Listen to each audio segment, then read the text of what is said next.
Let's make lemonade. Okay. Let's go to work. That's the signal. Go, go, go, go, go. Six. It's beautiful.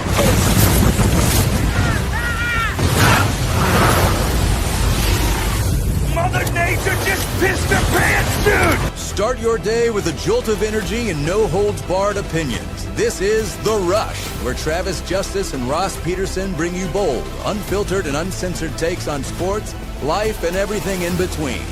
Buckle up and let's go.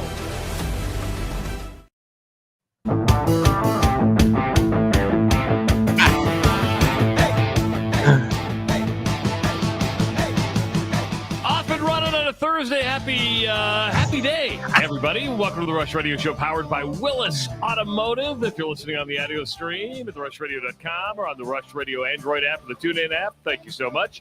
Watching on YouTube some more this morning, hit that subscribe button, like this video, leave your comments, and of course, follow us on our social media channels. Hello there, Ross Peterson. Oh, I hit the wrong button. There it is. Sorry. Hello. They swapped our photos around. So what I did is I went to my graphic designer. I said, hey, is there any way I'm going to get a new picture taken because I want to be on the left just because of the way the logo. She goes, oh, we'll just mirror it. And I'm like, what? She goes, yeah, I'll just go into Photoshop. We'll hit a mirror and it'll look exactly the same. I'm like, I'm glad you have those talents because I'm not smart enough to figure that stuff out. I'm sure it was a click of the button, but it looked good. If you've ever tried to break down why I'm so odd looking, my face is not symmetrical. Okay. And when you flop my photo, I kind of look like a different person. You think so? My face is not symmetrical. Okay. And once I point it out, you'll not be able to unsee it. But my face kind of twists. See how my smile is crooked? Yeah. And my whole head kind of bends. Now turn it off. Now turn it off. My head turns the other way. Sorry, I pointed that out. I'm always trying to tell people I'm really goofy looking, and they're like, "No, man, you look normal." And then, like 6 weeks later, they're like, "You know, the more I look at you, you're a little asymmetrical. It's a face for radio thing." Oh man! Today at the Iowa State Fair, they are going to attempt to set a world record. That's right. Today is the day. They're going to be gathering over 1,000, maybe 1,500 strong to do scratch-off tickets to set a new world's record to take it back from Poland. That's what they're going to do at the Iowa State Fair today. We're bringing it home. We're bringing it home is the right way to say it. America. What do you think folks are doing in preparation for a big world record attempt? Well, got to focus, man. Got to be on your best day. Good breakfast. Hopefully breakfast, and then you got to practice, right? You got to go to your local C-store. You got to go to Quick Star. You got to go to Casey's. You got to go to Quick Trip. And then you got to buy about 10 scratch-off tickets and just practice with a coin. Just practice. Tyler's idea. Finger stretches. People are just walking around walking around Grand Avenue right now, going 1, 2, 3, 4. 1, 2, 3, 4. 1, 2, 3, 4. Can't start too early. We learned that it all has to happen at the same time. It's a well-coordinated event. And I think we're going to have 11 Rush listeners for sure participating. Hopefully, a lot more that didn't even win a golden ticket from us, but happened to get one. We know that Mick is going to be there. He's a Rush ambassador. He's going to be wearing his Rush Radio shirt. He's going to pull up in his Jeep that has the Rush Radio tire cover on it. He'll be flying that Rush Radio flag on the back of that flubber. He'll be walking in with the Rush Radio shirt going, yeah, let's make lemonade. Let's go to work. Did you work that out with him to get everything coordinated? Got it taken care of, man. Yeah, we were able to find a spot. Wasn't able to meet him up, but I left the envelope for him. So he knows where to get it. And that'll be number 11 of our golden ticket winners. And a big thank you to Matt Strawn and the Iowa Lottery for helping us out with that, because I had to kind of finagle a connection with Matt yesterday also. So everybody, everything worked out for everybody. Glad Mick gets to be there. It'll be a fun day. Matt should be pretty happy because those tickets went fairly quickly. We were like, oh my God, are these going to go quick? And we gave 4 away as we were on site. We left 6 at JR South Fork Ranch. Boom, they were gone immediately. And that's a good sign. If people walked up and said, I want a golden ticket. I want it now, Daddy. I want it now. There's a reference from Willy Wonka, the chocolate factory. We all got it. We all knew what that was. Okay. I just, thanks for pointing that out.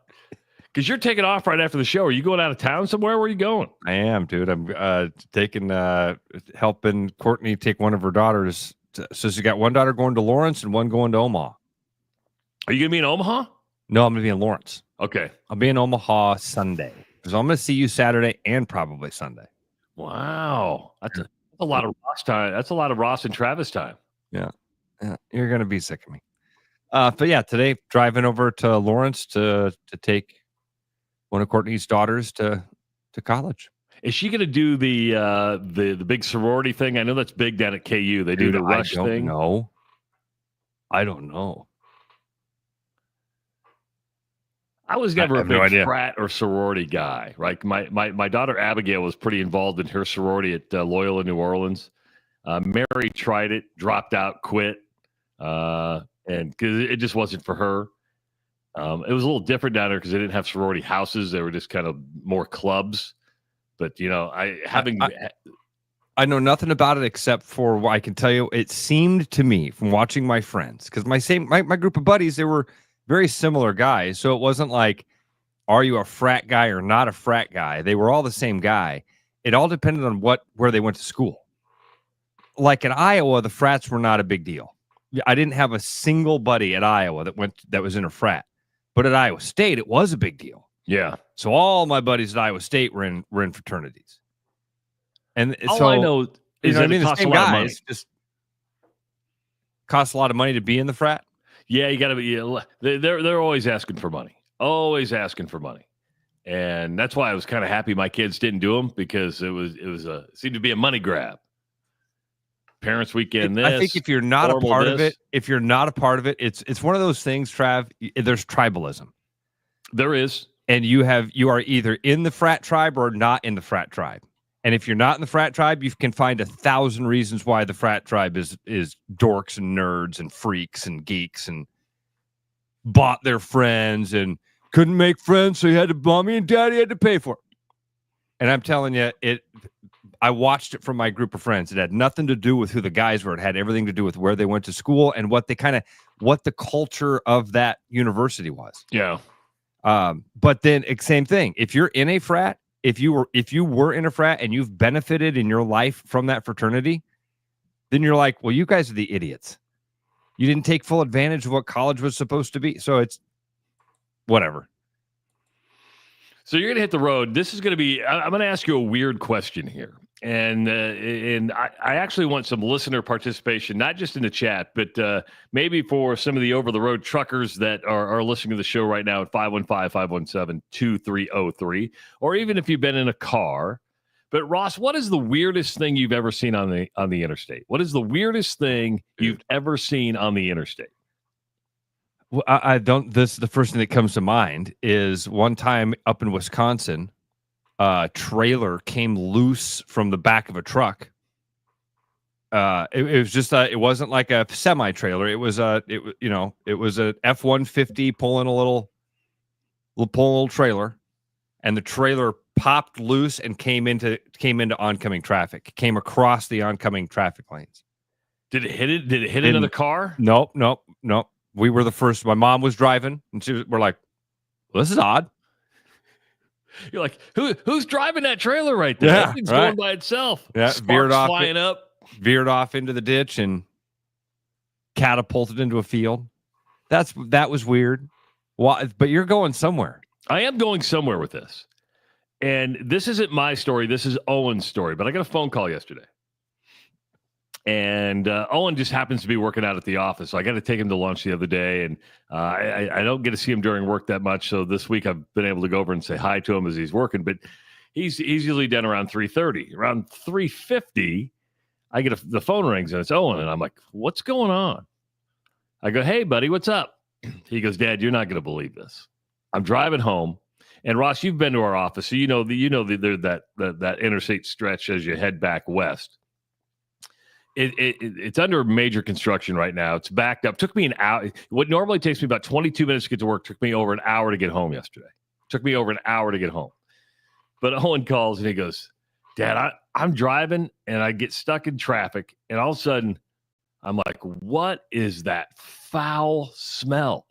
Just a foul smell, just foul, just nasty. And he keeps going up, and there was a wreck. Now, wrecks happen all the time on the interstate. But you need to keep in mind as you're driving down the interstate, you don't know what's in all the trailers they're being hauled. And what wrecked on the interstate, according to Owen, was a rendering truck. So not only was it just a foul smell, but there were animal parts spread all over the interstate. Heads, hooves, legs, carcasses, all over the interstate. And then the smell on top of it. Dude, so I know the smell well. I think everybody in Des Moines, if you're an East Sider, you know that smell. There was a rendering plant that was by East. And when the wind was out of and East did not have air conditioning, so the windows were open. When the wind was out of the right direction, Travis, if I remember right, maybe I'm making this up. Somebody can correct me on this. I feel like somehow the Des Moines Public School, like our teachers could get the plant to stop production. If the smell was too bad, there was like, I remember this being, I feel like this is a thing where like Miss Kane, if the window was open and she could smell the rendering plant, could like make a call and be like, hey, can you guys shut down the plant for a little while we teach the kids? I got to be making that up in my head, but no, because some of it has to be true because you wouldn't come up with that story. You'd be like, what is that foul smell? I remember the smell. Telling the story, I remember the smell. Ooh. But can you imagine just tootling around? All right, how'd you like to be the car right behind said truck? Oh, that thing's going. That's going to tip. Wonder what's in that trailer, and all of a sudden a head flies out and a hood flies out. It would feel like Marty McFly in Back to the Future. The dump truck of manure dumping on you. Ooh, I would rather have manure dump on me than dead animals, like just carcasses. Especially like the dry of those two scenarios, the scenario from that movie, or can you this might be a good question for 5-0, but how would you like to get that call? Hey, we need to clean up, you're in Hy-Vee, we need to clean up on aisle 5, we need to clean up on I-80. What's it? What fly? You see this fly? What are we cleaning up? We've got dead carcasses all over the place. That's a jurisdiction issue. You got to call the DOT. Click. That's how 5-0 handles that call. Police department says this might be one for the state patrol. We're going to let the stateies have this. Yeah. We need help out on I-80. What mile marker? Oh, that's the state patrol. You're going to want to call the county. Click. We're pretty busy right now. Can we rent a Bobcat? Can we rent a All right, you asked loader? me, what's the craziest thing you've ever seen? Have you ever seen something? Not like that. Probably the craziest thing I've ever seen, and this is typical me, right? I've actually just been going down, I look over in the next car, and there's a female giving a dude head. You're just like, wow, that's just wide out in the open. Okay, let's go ahead and do that. But I haven't seen any crazy wrecks. I haven't seen a rendering truck throw body parts of animals all over. What made you start the show here, dude? You had a full rundown that you sent me, and you're like, because if I didn't get to that now, I probably wouldn't have gotten to it. And I feel 6 o'clock is a good time to ask you What's the craziest thing you've ever seen on the Strange interstate? question. You've asked me stranger, but that one's out of left field. Sure. And I thought you would like just the fact of dead animals thrown all over the place. You know me and carcasses. No, I just Where scratch a guy where he itches at 6:15. Just one of those weird things. Like, wow, there they are. But you mentioned you're going down to Lawrence, Kansas, and of course Owen went to school there for a couple of years, and I always thought Kansas, and this goes back to the mid '90s and all the way through the 2000s, had the worst football stadium in the Big 12. It was run down. It was more like just a big old high school stadium. Think Williams Stadium times 10 with just bleachers, right? Well, over the last year, they've gone under a renovation, and I would say a 3/4 new stadium, meaning they polished a turd the best they could. They tore down 3/4 of the stadium, left the one side of the stands, built a brand new stadium, and it's beautiful. It's phenomenal. Yesterday, Ross, it was announced the University of Kansas and the athletic department and the stadium renovation project received a $300 million donation from David Booth.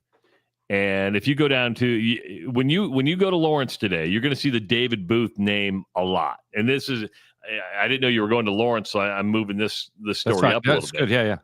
And the Booth name is all over. He's from Lawrence, grew up in Lawrence, went to Lawrence High School, went to the University of Kansas, and has been a major benefactor really for a long time. I mean, and he's really involved in the sports world. The original rules of basketball are on display at the Fieldhouse, at Allen Fieldhouse. He paid $4 million for that, and to assure that the University of Kansas got that. But every athletic department has a sugar mama or sugar daddy, right? I mean, Iowa State, I'm sure, has one that it goes to all the time. What's the big name at Iowa State that probably gets used a lot? I mean, there's a bunch of the seed money is up there. Yeah. Bunch of Carver name over in Iowa City. Ag dollars. Oh, what's the name that gets used in? Oh, dude. There's a bunch. I mean, you've got everything that you know. Jack Trice, Hilton Coliseum, C.Y. Stevens.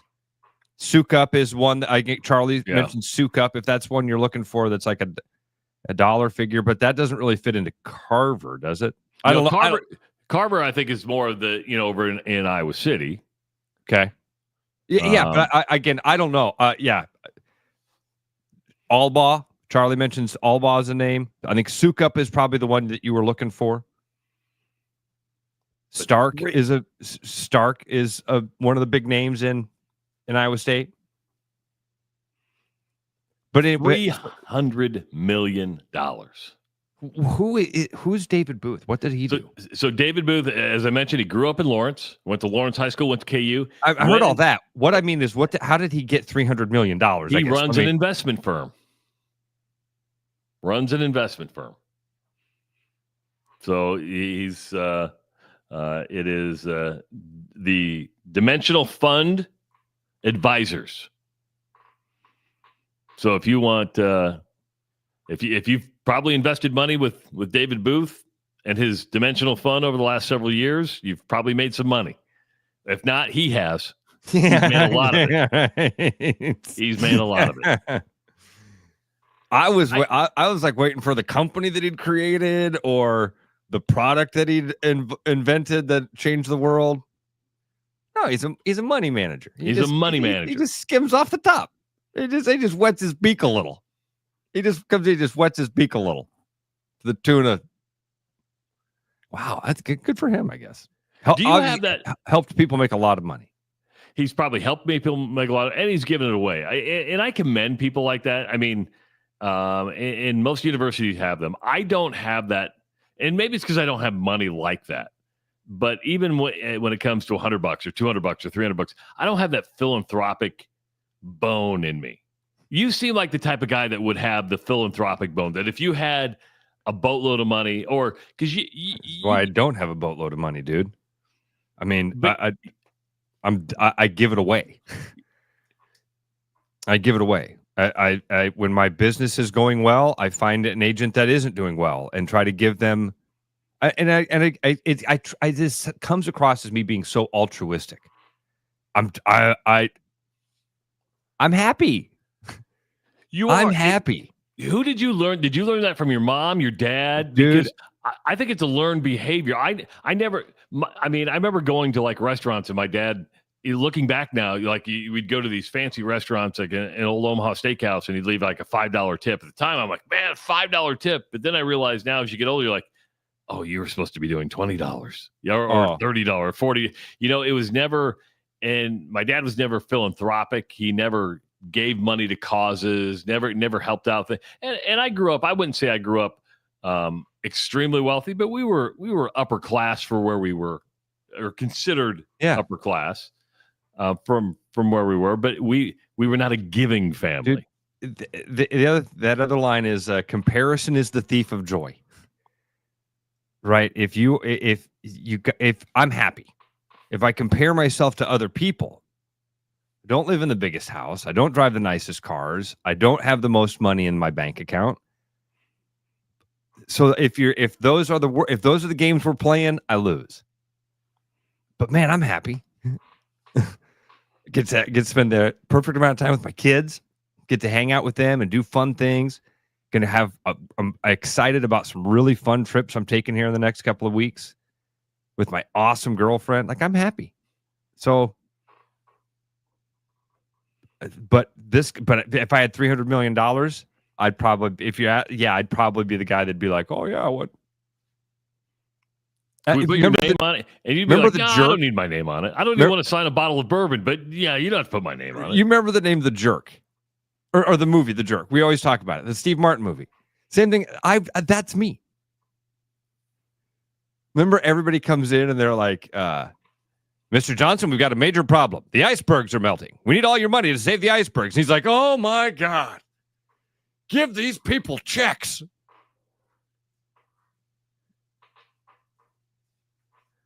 Good for him and good for Kansas. I did see something on social media, though, that like they have done kind of like when Dodge released the Neon, they didn't actually show the car to anybody because it was so ugly. They just said, we've got this amazing car. It's going to revolutionize the world. It's going to be $4,000. Kansas has apparently not shown the front of their video board in much of their promotional videos. I don't know because of all the things they did, the video board looks to be like the most basic thing. Like, where can we save money? Well, we've got the Lowe's seats, we've got the suites, we've got now the multi-layered decks. We're running out of cash. Let's just skimp on the video board. I saw somebody post that. Like, at this point, it's impressive the effort that Kansas has put in to not show their video board in their promotional materials. The drone's always like flying around the back of it, where it says the David Booth Stadium. You get David Booth's name in there because he gave $300 million, but you're like, but are video boards even that impressive? And unless it's like the Texas size video board or something like that, I don't know if video boards are that impressive. It's just a big you have TV. To have one. Yeah, they do. Like that, it's a necessary part. And when you have it, it's got to be. I mean, Trav, I feel like that's one of those things that I think that is one of the most important parts of the stadium. I truly do. That's the thing that the fans are going to be looking at the majority of the time. Hey, we got a giver. Look at this. Not Your Average Dirt Guy just sent us $10. You did not have to do that, Not Average Dirt Guy. Let's not start a trend. That's very. Thank you. I mean, don't look a gift horse in the mouth. Hey, yes. Thanks, man. That's a free cup of coffee this morning. Thank you, sir. Not Your Average Dirt Guy. Does that mean do you think he's works an excavator or he's a racing fan? Not Your Average Dirt Guy. This is the game I play in my head. Whenever I see a specialized plate, my brain comes up with like 4 different things for what it means. And then I'm like, oh my God. Are they a proctologist or do they just like butts? I immediately thought he was an excavator, right? I thought, okay, you're a dirt guy. Say the what? An excavator is an excavator. Excavator? Excavator? I got it wrong. I put an S instead of an X. But I thought dirt, because I work in the construction world, when I see dirt guys, we refer to them, we need a dirt guy here. Okay. So let's start moving dirt. But you Dude, bring up a good point. It could be dirt track racing. That's one of those things with Eli that I will definitely tell Eli, and as he's getting ready to leave high school.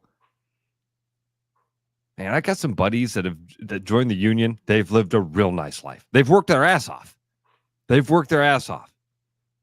Those are good jobs. Really good careers. And dude, come on, running an excavator.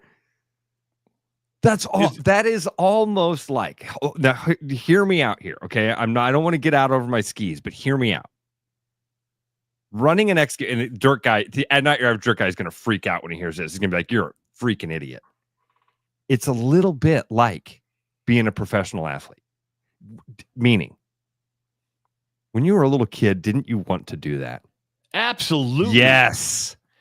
There's nothing, I think, that would make you feel more manly than... But also in touch with your inner child. Yeah. Like I'm playing with a giant Tonka truck. Oh, get the dirt out. That's like why those shows on Discovery Channel where they show the big dump trucks, they're doing these mines and stuff. You're like, people watch that because you're like, deep down, you're like, I wish I could do that. Do you know how many seasons of Deadliest Catch I watched? And you know how many people I saw die? 0. 0 people die. Saw a bajillion cigarettes smoked. I mean, that's why when my dad offered me to get into the truck and drive it, I'm like, no, because I would have loved it. And that's what I would have ended up doing. I'd be like, oh, my inner, I grew up in a trucking company. I would have hopped in that 18-wheeler and I'd have been like, yeah, this is what it's about. Freedom over the road. 18 wheels. Did you ever run a Bobcat skid loader, end loader, one of those? No.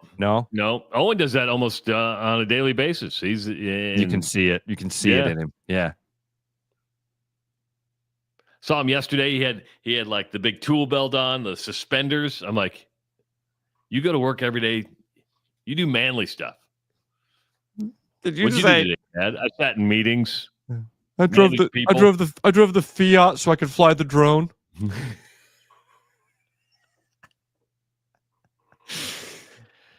Yeah. Though I would say the job on a construction site that probably has the most balls, and to be a steel guy and erect steel is pretty ballsy, yeah, dude.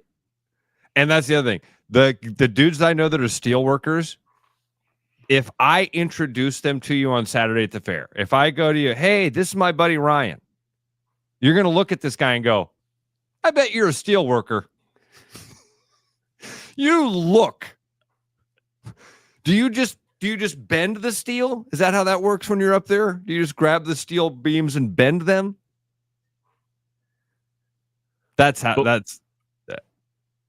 Steel worker's the real deal. But as we're going through, we're putting a new skyscraper up over here, right? So it's, and right now the tower crane's probably 50, 60 stories in the air. That tower crane operator, that dude's got balls. Not just because he has to sit up there all day, but to get to said tower crane, you've got to climb a ladder, okay? You can take the elevator up so high, but then you have to climb the rest of the way. And let's be clear. When you say elevator, it's metal box cranking its way up the side of a metal ladder. Yeah, it's...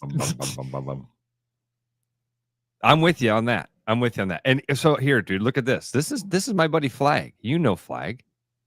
He says iron workers are nuts. And coming from Flag, that's a big deal. If he says iron workers are nuts, that's saying something. By the way, they are planning. I want to give you a little bit of a heads up here, okay? Because I tried to warn you about starting a war. When you get here on Saturday, keep your head on a swivel, all right? Okay. You made some comments a couple weeks ago about people that don't like cherries. Yeah. Yeah. I told you, that's Chris's wife, Dana. I don't know what it is, but she doesn't like cherries. She took that personal, and I'm going to need you to keep your head on a swivel on Saturday because I'm gonna get Sucker Punch coming out of left field. She'll let you know she's coming. You're gonna hear Hurricane Dana coming your way. Justice! Walking to J.R. Southmore Court Ranch. Justice! Where are you at? She'll go grab Pedro the donkey, start riding the donkey towards me. Got some pink party coolers on the side, coming with a fist. Like a joust. She's just coming with her right hand back. 515-517-2303. That's the number to call. And don't forget, Bruno's going to be joining us in the second hour right around 7:30. Find out what's going on at the Full Court Press establishments. Of course, El Bait Shop and High Life Lounge. It is the Rush Radio Show powered by Willis Automotive. The Rush Radio is now on the free TuneIn app, allowing you to enjoy the show on Apple products and Android Auto. Download the free TuneIn app and search The Rush Radio to take Travis and Ross wherever you go. Your house wasn't built for bats, birds, or raccoons, but try telling them that. At Bats and Bugs Pest Solutions, we've been helping Iowans take back their homes for over 20 years. We use cost-effective, eco-friendly methods to solve wildlife and pest problems the right way. Whether it's bats in your attic, birds in the vent, raccoons in your chimney, or moles in your yard, we have long-term solutions. Call Bats and Bugs Pest Solutions today at 515-218-3400, and let's make sure your home doesn't become their home. The Royal Mile, where everyone's a wee bit British. The Royal Mile is downtown Des Moines' living room with classic pub favourites. Pair them with a glass of whiskey or an expertly poured Guinness. It's bloody brilliant. The Royal Mile, a proper British pub. There's always something new at Fong's Pizza. The patio is open and ready for you, your friends, and an ever-changing menu of tiki drinks. Or try our new noodle dishes alongside your favorite slice. It's all happening this summer at the new Fong's in the East Village. Thinking about buying a home? Get pre-approved in 30 minutes with Gary Presnell at Northwest Bank in Des Moines. Gary offers first-time home buyers programs, VA, FHA, IFA, and conventional loans. Call Gary at 515-975-6767 or find his profile at nw.bank. Member FDIC Equal Housing Lender. You know, Brian, at Central City, we really do have the best selection around. I know. High-quality stuff you can't find anywhere else. Whistle Pig Plantation Rum. Yeah, and over 150 of the best scotches on earth. And a ton of bitters, mixers, and more. You know what we are? High class. Definitely high class, yeah. Make way for the natty. Okay, maybe medium class. Central City Liquor is home of the 10% cash coupon. And the Wooden Nickel program.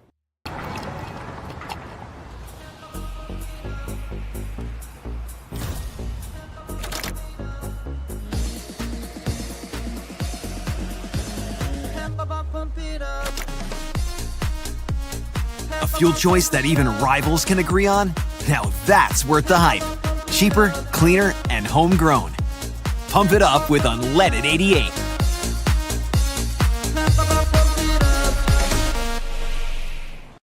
After Hawkeye football games this fall, Travis and Ross are right where they belong, with you taking your calls and giving unfiltered feedback. Right after Hawkeye football games, it's the Black and Gold Rush on the rushradio.com, the TuneIn app, and on YouTube. I love working with guests because I'm a people person. I love helping solve issues. I like working with guests is the little conversations you have back and forth prior to what you recommend. People from other parts of the United States, you know. All the guests are super nice. They're very friendly.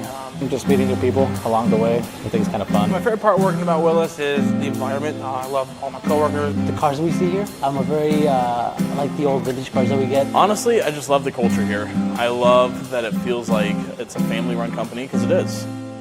There's a new spin on casual dining near Drake University. Lucky Horse Beer and Burgers. Craveable faves, flatbreads, delicious burgers, frozen cocktails, and a crazy cool vibe. Get to Lucky Horse Beer and Burgers today.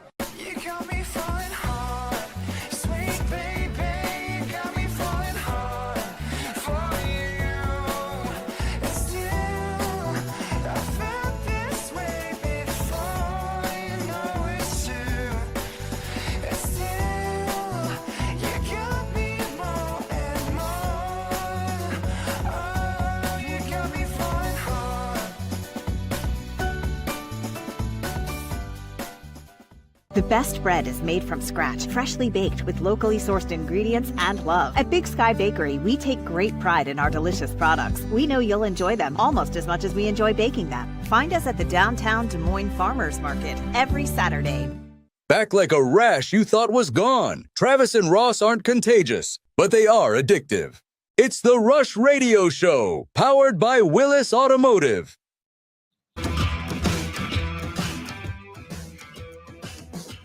Welcome back to the Rush Radio Show, powered by Willis Automotive. Here's a reminder that here in Iowa, we grow corn, but the truth is corn grows Iowa. Corn benefits the entire state. It feeds our livestock, nourishes our families, and provides homegrown, clean-burning, unleaded 88 for our vehicles. Pump it up at the pump with unleaded 88. Go to iowacorn.org to learn more. I'm Travis Justice. He's Ross Peterson. This is the Rush Radio Show, powered by Willis Automotive. Thanks for joining us on a Thursday.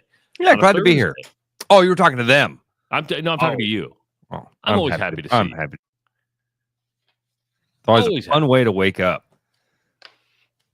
So true. So true. Like a jolt of energy. It's like boom, boom. The Cubs are calling up Owen Cassie. Did you see that? Oh, dude. Raking.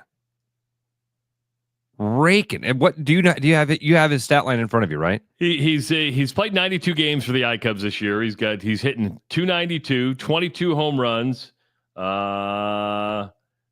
26 unintentional walks. He was part of that. Who'd they send to the Dodgers? Who was the pitcher they sent to the Dodgers a couple years ago? Yu Darvish. Oh, really? He was part of the Darvish trade. No kidding. Yeah. Wow. You know, fits in, Travis, I would say we should have Tommy on to talk to us about it because he obviously knows these guys and, you know, would know if what I'm about to say is true. But I would just say from a baseball perspective, it seems like he fits in with this group of Cubs. Can rake, dude. Can rake. And Jerry writes, 0-for-3 yesterday. 0-for-3. Well, that's all right. Listen, it's baseball. He has been plugging away. Glad he's getting this opportunity. Well, he's getting the opportunity, unfortunately, because Miguel Amaya, the catcher for the Cubs, was back yesterday after a 60-day DL stint where he had a torn oblique. In the eighth inning, Ross, he's running out a throw to first, and he falls oddly, twists his ankle, goes down in pain. Here you're back for the first game in 60 games, and you're carted off the field and put right back on the IL.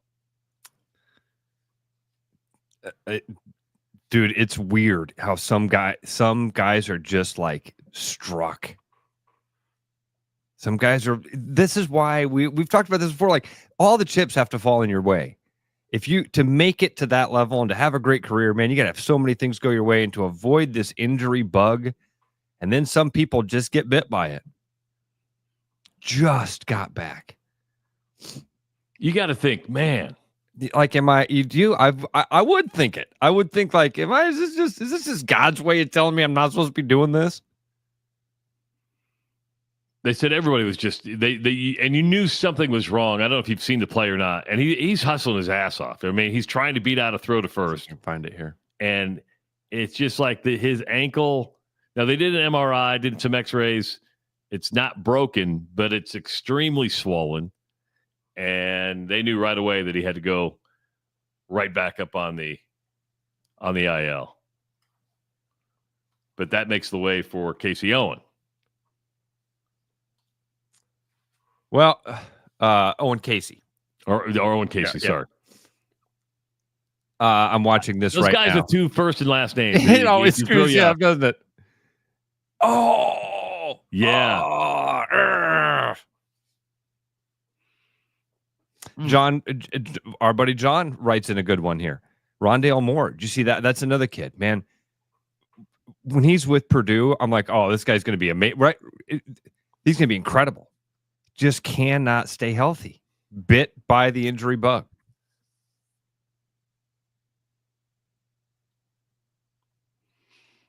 Other baseball news yesterday, and this had, I would say Central Iowa is more of a Cubs, Cardinals, Royals town, right? That's fair. That's fair? Yep. The Twins sent out a press release yesterday announcing that the the family that owns the Twins has decided that they're not going to sell the team. They're going to keep the team, look for potential investors to help them improve the fan experience, help them come in with new ideas. But the Pohlad family, after 40 years, said, yeah, we're not quite ready to give this up. Family bought the team for $44 million back in 1984, 1985. Of course, won a World Series in 1991. The Twins are pathetic this year. I saw our old workmate, Trent Condon, responded to It was just F you. Yeah, it was just F you. Yeah, I saw that too. You. That's funny, Trav. It is. I think that your ranking is fair there to put the Twins fourth, but it is funny how like something like yesterday, and you realize how many Twins fans you have. You know, Tommy Birch is a Twins fan there, and several of them reacted this way. Not all of them put the FU that we saw from TC, but I did see several of them respond with like, "This ain't the message." And I think that even in Minnesota, that was the reaction from Twins fans. It's like, wait, this is not the message. But guys, it's not the owner's goal to win games. The owner's goal is to make money. It's not the owner. They don't care about winning the games. I've tried to right. Yeah, it's a means. I know it's care. A means to the end. It makes it easier to reach the goal. It makes it easier to reach the goal if you win the games. But man, it's a lot of work to win the games. It's a lot of work. It's really, really competitive. You got to have the right managers and the right general managers, and then all the right players and the right farm system, and all that stuff's got to be in place. And they did that for a period of time. They did that, and the Twins won against all odds in the 80s. They were World Series champions, right? And now the world has changed, and they don't have the resources. But that's a bad excuse when Kansas City did it. In recent memory, Kansas City did exactly what the Twins now would stand around, and most of baseball would stand around and say, well, they can't win. It's Minnesota. Same thing that we do with Iowa and Iowa State. Well, I mean, come on. You really want to win? You want to compete for national you championships? Want to win? You're Iowa. It's the same thing that Twins fans can't that excuse gets built in, right? And baseball fans do that. I don't blame the owners. I don't blame this family for saying, no, this is ours. This is ours. We bought it a long time ago. We're making money off of it, and we're going to continue to make money off of it. We're probably going to hand it off to our next generation of family because in the 80s, our grandpa or whoever was really smart and bought this entity that continues to go up in value. It is a legacy, and I would also say this. And you tell me if I'm smoking crack or not, because they've spent the last 10 months kind of exploring offers. Maybe you didn't find somebody you thought would be a good fit for the Twin Cities and to carry on your leg. Not everybody cares about that, but I think there is something that says, hey, if I'm going to unload this, I want to make sure it's in good hands. I bet you see this every day in your real estate life, and that is when somebody puts their house up for sale. They want the most money, but I guarantee you've had some go, I just want to make sure we get the right family. I've absolutely the community means so much to me. I love the neighbors. I'd like to get somebody that's like me. You know what I tell those people, Travis? First of all, you're never gonna meet the buyer. You're never gonna meet the buyer. You don't get to filter them out based on who they are. That's not okay. You don't get to decide whether they're a good fit or not based on this very superficial evidence that you would have on somebody. You know what I mean? Very superficial. Their name. Why does it matter? Do they have money? Your question is, do they have money? And if they have money, they're a good fit for your neighborhood. That's the bottom. I mean, because the bottom line is you don't want, I promise you don't want the answer to some of these questions. Here's another one. Can you ask them why they're moving? I can. You don't want to know. You don't want to know. There's about 10 reasons that people move. 7 of them suck. You don't want to know. Just paint the picture in the head. Go, why are you moving? Because you're upsizing. That's exactly what I do, Travis. Exactly. What are the reasons you've moved in your life? Well, I lost a job one time. I got shipped out.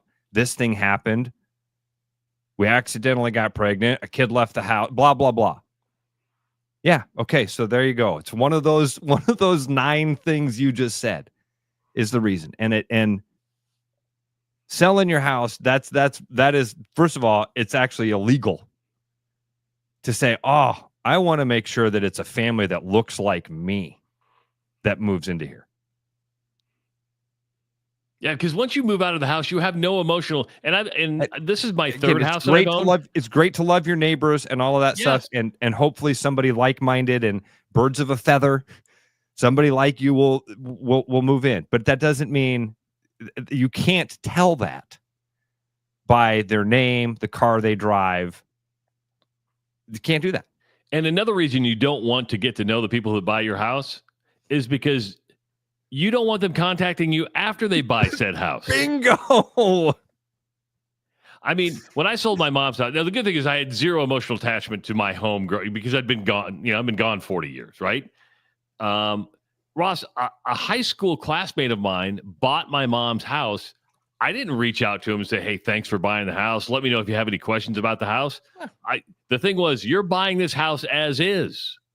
I don't want to hear from you. So let's use this. Let's use the house thing as an example for the twins. Okay. Yeah. A little different, but but just slightly. Let me just change some words in here. Okay. Instead of buying the twins, they bought the Salisbury house. All right. Here's this. I thought property. Caitlin Clark bought that. Yeah. Here's this property. And you can invite people in. You can make money off of this property by having people come here and they'll tour the place. They'll pay you to tell you the history of this place. You can make money, or you can just sit on this property. It's south of Grand. It's 5 acres. It's a mansion. In 5 years, if nobody walks through that door, this place is worth more money than it was. If you just maintain it. That's the twins. The twins are the Salisbury house. They bought it. They can own it, and it's just gonna make money. Just simply by owning it, they are making more money. The twins are worth bajillions of dollars. They bought it for $1 million, right? Yep. 44 million. But back then, and if they can get people to show up at the museum and pay them to show them around, they're gonna make more money. But they don't need that. And the family doesn't owe it to the community to sell it. It's not like, hey, you guys shut the doors of the Salisbury house. Now you have to sell it. No, I own it. You don't get to make the rules. I'm the one who pay. I'm the one who say. And so I get the FU because as a fan, man, it's winning. I want to win. I want to cheer for a team that wins. It's way more fun. It's only fun when we win. It's only fun to be a fan when you win. So come on, we got to make this fun. Please, please, please make it fun for me to wear my Twins gear and tell people I'm a Twins fan and drive up to Minneapolis and go to your stadium and spend my expendable income with my family and time on you. Please, please, please make it more fun for me. And they say, nah, just wait. I think what bugged Twins fans the most is what they had a payroll, I think, of like $143, $147 million, which isn't bad.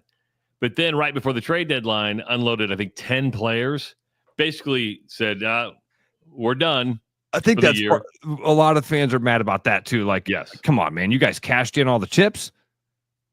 Cashed in all the chips and then go, oh, yeah, by the way, we're going to hang on to this. Well, and Cole is right. He says, you're not wrong. Doesn't mean I can't be mad about it and hate him. You're absolutely right, Cole. You should be. You should be, because it prevents you from the thing that, again, like the only reason you're a fan is because you want it to be fun. The only thing that's fun is winning, and they're preventing that by making the team bad. And Cole follows up. They won their first playoff series in 20 years, and then they slashed the payroll and ruined all the momentum and excitement. Amen. Super frustrating. So you get the middle finger from fans. And now they're suffering their worst attendance at Target Field in, I think, 16 years. Man. I mean, you ever been up there, Trav? I've never been up there. You know, it's funny when I travel, I rarely go north, right? I'm usually going east or south. I've never been to Target Field. I've never been to the new Viking Stadium. Been to the new Viking Stadium. I don't think I've been to Target Field, dude. It was the last Twins game I went to in the Metrodome?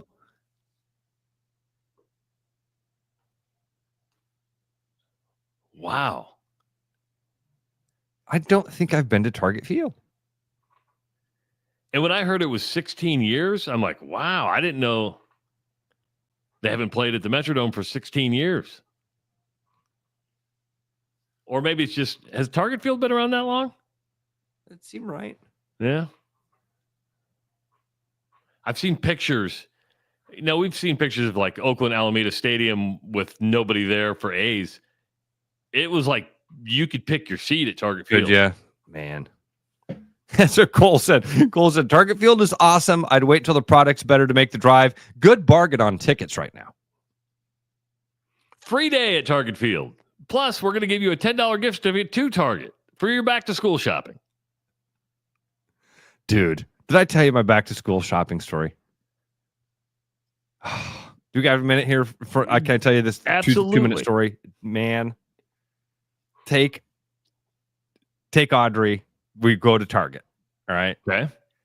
Walk in. I look up. I'm looking, there's kids wear, whatever, electronics. And I see office school. I'm like, oh, yeah, that we want to go to the office school supply section, right?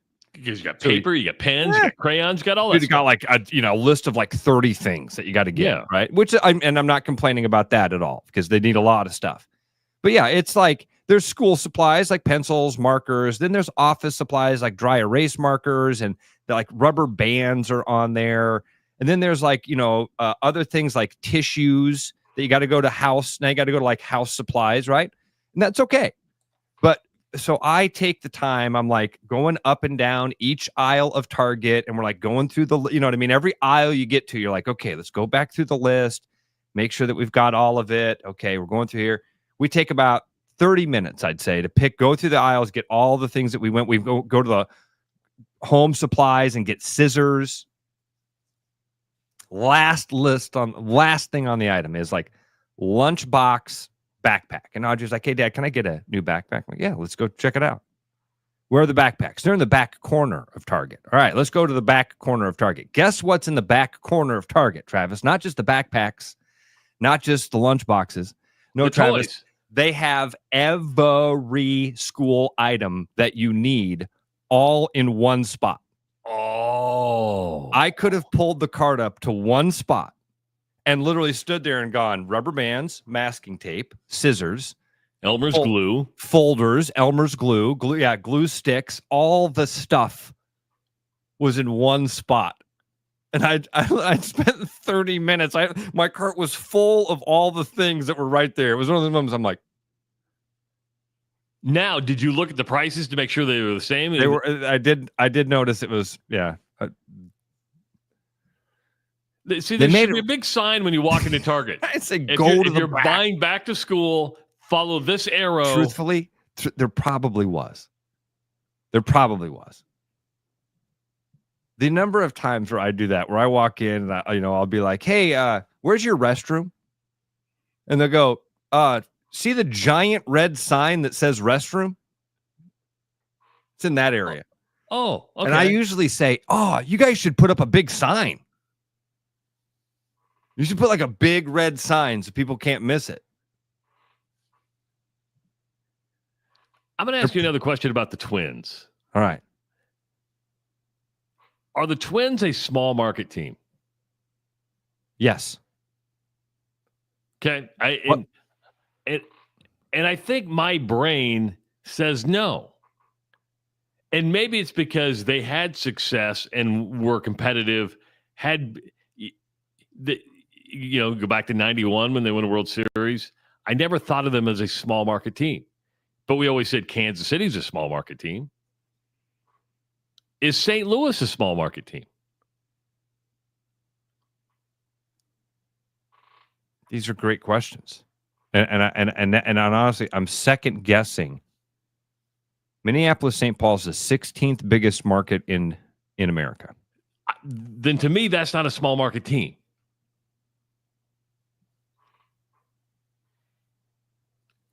And I guess Kansas City is number 33. Kansas City is the same size as Austin.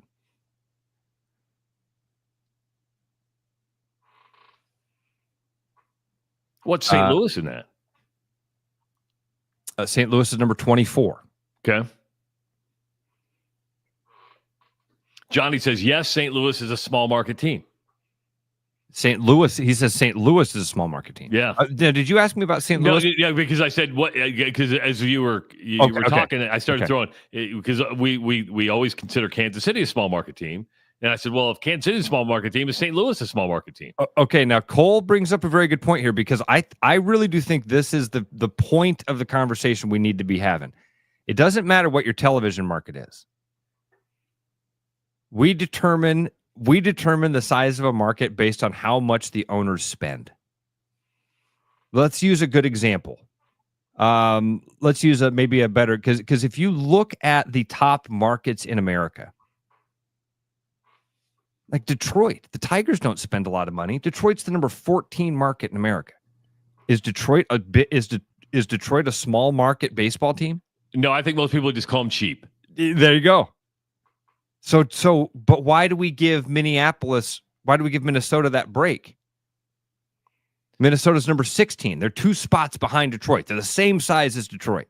Well, but I think I would. And by the way, Travis, I'd have answered these questions the same way you did. I would have said Minnesota is a small market team. Jared says St. Louis, yes. Minnesota, no. You have NBA, NFL, and MLB and NHL. He forgot the NHL. Maybe it's because you have.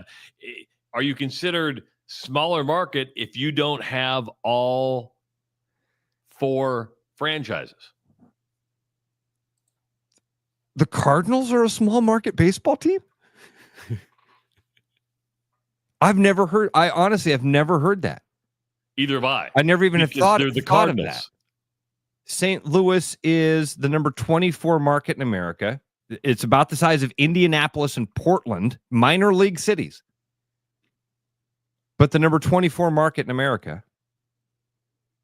But you know what they have going for them? What masks that is that when it comes to brands in baseball, and that changes your perception of what that team is. This is why it's hard sometimes to recognize that the Packers are the definition of tiny market. But they were a dynasty. How? Well, they spend the money. They win. And when the Packers were bad, when the rules changed, you could have free agency. The Packers had all this money. They went and got Reggie White. They went and got Brett Favre. Oh, the Minister of Defense. And that changed everything. There was a time, there may be people who remember this, maybe not, that the Packers played half their games in Milwaukee because they needed to bring in a bigger city to get to. They used to play at what is it? Fulton County Stadium? No, that would have been Atlanta. No, Atlanta. It was just called County Stadium. County Stadium. Yeah.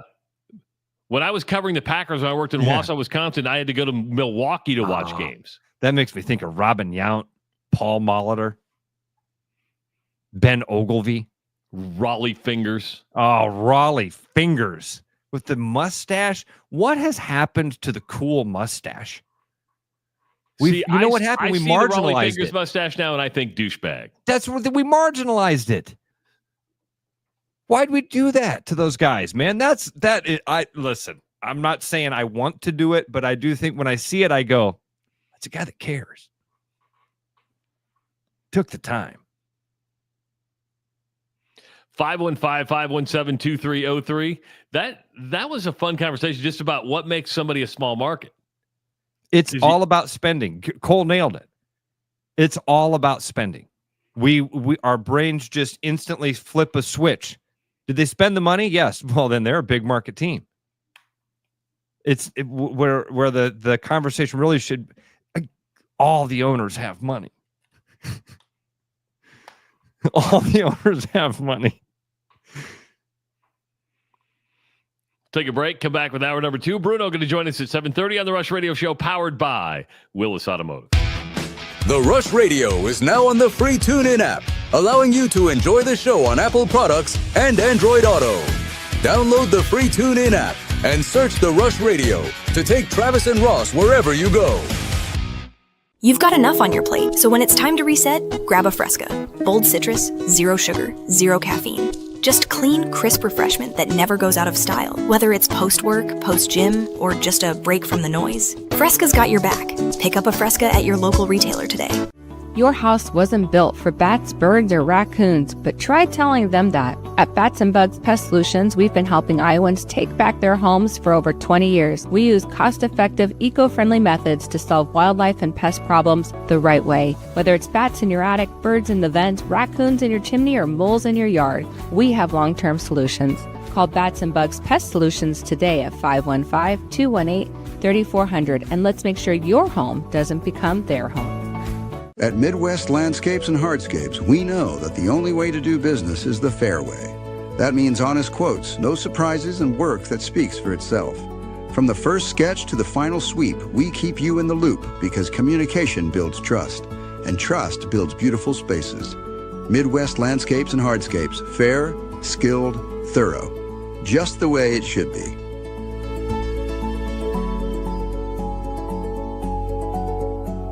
Brendan Santone, sales manager at Willis Cadillac, here with you in August, getting ready for back to school time and state fair. We have all kinds of great specials going on this month. Quite a few lease specials. EVs still have the EV tax credit through the end of September. I have quite a few to pick from. IQs, Optics, Lyrics, and the all-new Vistic as well. Stop out and see us over on 100th Street in Clive, or visit us online at williscadillac.com.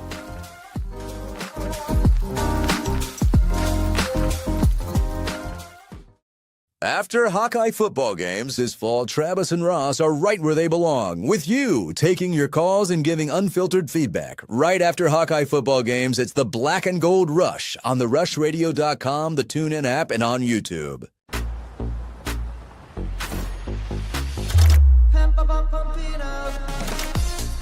A fuel choice that even rivals can agree on? Now that's worth the hype. Pump it up with Unleaded 88.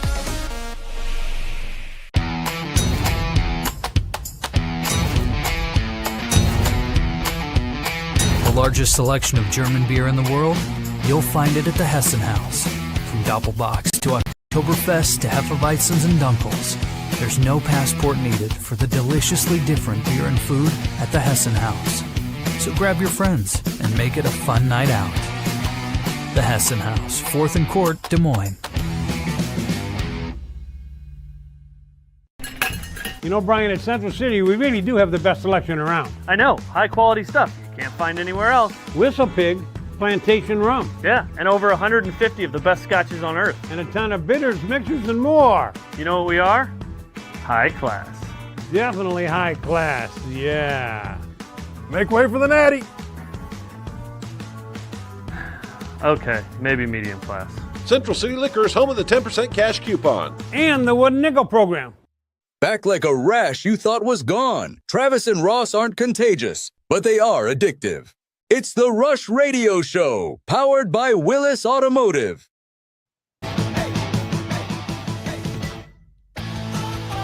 number 2 of the Rush Radio Show, powered by Willis Automotive. Happy Thursday, everybody. If you're listening on the audio stream at therushradio.com or on the Rush with Travis and Ross Android app or the TuneIn app, thank you so much. Subscribe to our YouTube channel. Like this video, start leaving your comments, and of course, follow us on X, Twitter, or now X, Facebook, and Instagram. Fast Fun Hour. If you miss any part of it, you can always go back and listen and watch the replay. We talked about the Twins not going to sell. That pissed the fans off. Ross, we officially have a record. We're trying to break a world's record at the Iowa State Fair today with the Iowa Lottery. We have a new record with the sale of sports franchises in the United States or in North America, to be exact, and that is the NBA finally approved the sale of the Boston Celtics for $6.1 billion. Not saying they're the most valuable franchise, just the one to be sold for the most money ever is the Boston Celtics. And 6.1 is just for now. The total price is actually like $7.3 billion, which is another $1.2 billion, which is $1,200 million. Yeah, what does $6.1 billion get the guy who bought it? 51% of the franchise. Right. It gets you, and it's kind of like an early buy-in type of deal. He basically, by giving them the 6.1 right now, the way I understand it, Trav, you understand this language much better than I do. And it's more than it's kind of labeled as a guy, but it's actually a hedge fund, but it's taking it over, right? A group. Yeah. So the 6.1 billion gets them 51% control right now. And then over the next 2 or 3 years, that's when the other little bit, 1.7 billion. Little bit. Just a little bit. A little bit. I mean, listen, if you can buy the boat, don't complain about the gas. The most valuable franchise, if you go by, what do you think the most valuable franchise is right now? In America? North American sports here, right? Yeah. We're not have to get into, okay. Man, brand, nation, worldwide, Cowboys, Yankees, Lakers, Dodgers. Lakers are number one. Lakers are number one? 10 billion. The NBA has, wow. Cowboys are, and you know, we had Cowboy fans talking earlier. You know, we were talking about the Twins. We're like, how do you explain the Cowboys then? They don't win anything. Because they don't, like, again, I'm going to keep beating this drum. They don't need to. We need them to win. The owners don't. The money guys. Is it good to know the owners of a team? I remember a time I knew the Rooneys owned the Steelers. You know, Jerry Jones owned the Cowboys. You knew the Buss family owned the Lakers. Marge Schott owned the Reds. Was it good? We did used to know the owners a lot more. It seemed, did we? Am I wrong about that? I think we knew them less. The only reason we knew Marge Schott is because she was a Nazi. She was a Nazi. Right? I mean, I think she was a racist. I'm not sure she was a Nazi. I'm not sure that there's that. I mean, you know, it's kind of like tomato there, I guess. Marge Schott. If you are young enough that you don't know that name, that's a fun rabbit hole to go down today. Holy cow.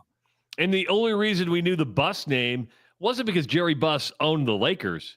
It's because what he brought the Laker girls, but he was just an ugly dude. I mean, he would sit on the court and he'd be like, Jerry Buss is one ugly dude. He had a weird hair, kind of the comb over, and you're like, that's just an eccentric guy. So, Trav, let me ask you: who owned the Dallas Cowboys before Jerry Jones? I have no idea. I'm glad I said that because I was hoping that would be your answer. I have no clue who owned the Dallas Cowboys.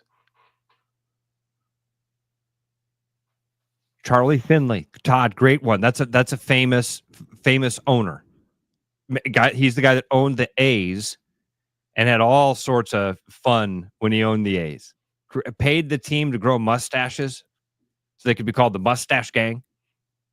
Just goofball. Bill Veeck, whose son coordinated disco night, right? Is that what it was? Yeah, I believe so. Trav, what is it better that we know the owners? No.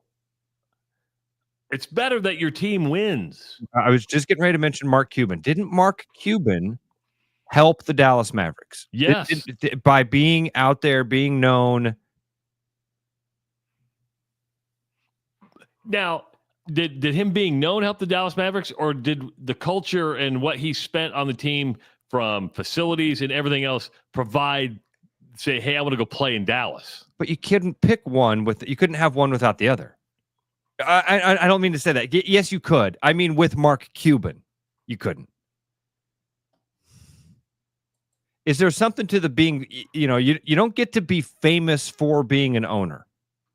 I'll take that back. Because Jerry Jones is exactly that. I don't know how Jerry Jones got his money. I know Jerry Jones is the owner of the Cowboys. Duh. Duh. But I know him as the owner of the Cowboys. Right?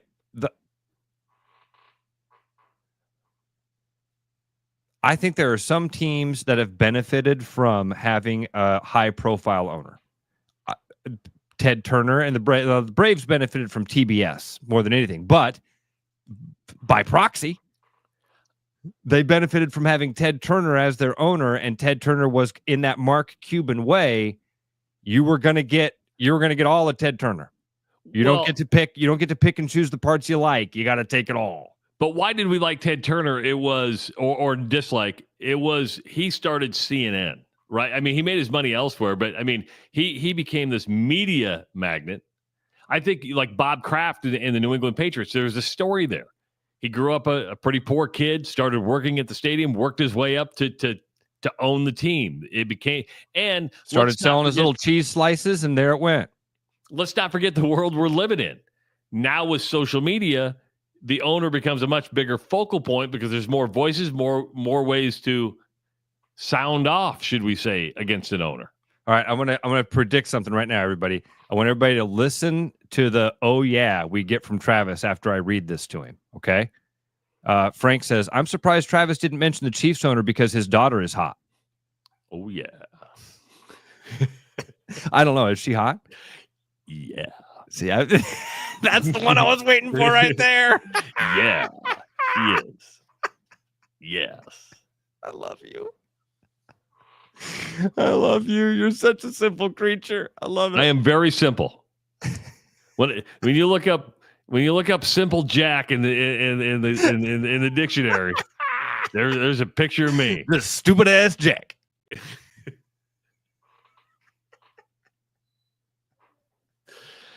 Oh.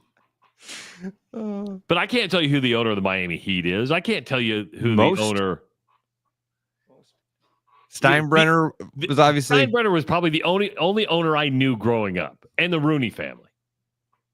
And then the family, like, yes. You know what I mean? You still knew the Hines, the Hunts.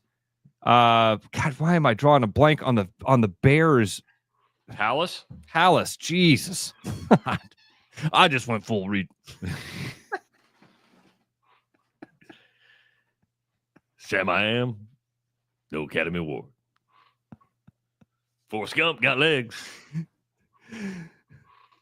Charm the pants off Nixon.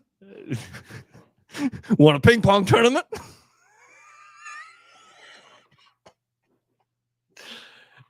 It really is one of the most quotable movies out there, and you can bring it into any conversation. I love it. Yeah. So, I mean, the family thing, I think, was a different deal, right? There was an endearing part of that for some reason. There was am I wrong? Am I wrong in feeling that there was an endearing thing about, oh, it's a family-owned team? Because a lot of them were back in the day. Yeah. It wasn't about the. I mean, you needed money, but the money is completely different now. And they were family-run organizations. That was the family business. Now you made your money somewhere else to where, I can buy a team. And even if I run it poorly, I'm going to make more money off said investment. It's an investment more than it is wanting to own a team. We've missed a big one here in this conversation as far as like big personalities. Al Davis. And again, I don't know enough about Al Davis. I wish I did. Isn't there a movie about him? I thought there was a movie about him. That was a wild dude too, man. That was a wild guy. Is there a movie about Al Davis? I'm looking. Oh, yeah. Straight. What? No. No, Ross. I almost. Just Win Baby is something that it's IMDb says that's but Just Win Baby was the oh no, that was Showtime. So what's Just Win Baby? Well, that was Al Davis's slogan, Just Win Baby. This is a documentary that was made about him. Okay. Yeah, don't know about that one. Interesting fellow for sure. But the Celtics, $6.1 billion for now. It's a lot of money. That is 6.1 billion for now. Eventually, it'll be 7.3 billion dollars. Billion, not million. Billion. Yeah, I would have been off. I was off on. I wouldn't have put the NBA teams, Travis. I honestly would have thought the Cowboys would have been the number one valued franchise worldwide. That star is just so synonymous with football.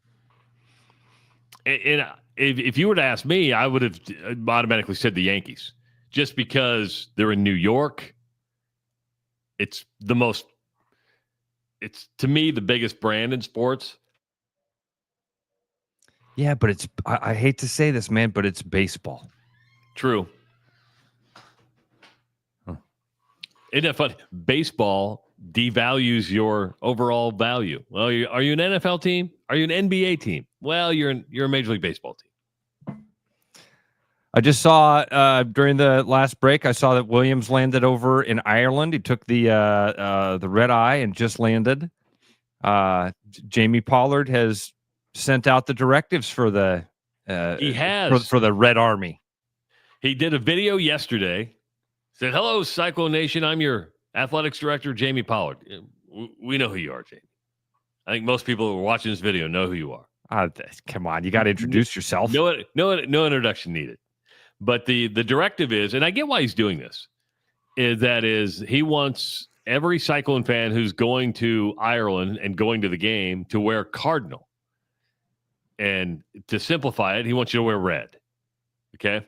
Because Iowa State is the visiting team. They're going to be wearing white jerseys, but they're going to have the Cardinal pants and the Cardinal helmet. And K-State fans notoriously wear purple everywhere they go. It's all about purple with K-State. So what they want is to show the Iowa State fan contingent on television. They want to see a lot of Cardinal or red. Yeah. Some people probably back going, I don't have a Cardinal shirt. Oh, they do. They do. There's not a single Iowa State fan flying to Ireland for this game who doesn't have a red shirt. Not one. Williams got over there pretty early. Good move by him. That's a good move. This is the way I think to do it, honestly. And I'm not trying to knock who was our listener yesterday that told us he was going over, John. I'm not trying to anybody's plans, man. Go enjoy it. It's going to be awesome. And I think that John kind of had the right perspective of like the game's not going to affect his trip. For Chris, as you know, when you're covering the game and you're attached to it, that flight home is going to be affected, good or bad, by the outcome, unfortunately. So I think he was smart. And he went over there with like his whole family. Oh, took all the kids, Took wife, the daughters, everything? and mom and dad, wife and daughters. That's the way to do it. Man. Because the team leaves a week from today. A week from today, they all get on the flight, fly over. And you call it a red eye, but usually when you go to Europe, you leave at night, so you land during the day over there. It's kind of nice. Our buddy Pat flies back from Paris tomorrow. He got done walking yesterday. So he's in Paris today. He's going to Mass at Notre Dame Cathedral.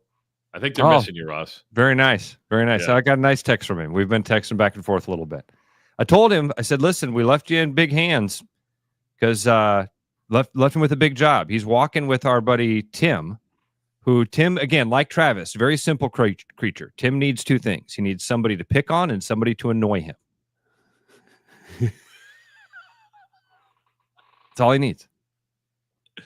And I think I think you were the annoying one on the I was the annoying one, and Ian was the one he picked on. Yeah, there was a whole circle that happened. Circle of life. You were missed, I think, though.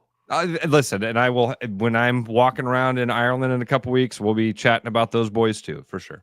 I'll see him on Saturday. See Pat on Saturday. Now, when you went to Iowa games, did you part of the black and gold out? Did you try to participate in it, or were you superstitious to where I wear gold every time, or I wear black every time, I wear white every time? Yeah, remember how I told you about missing those signs at Target?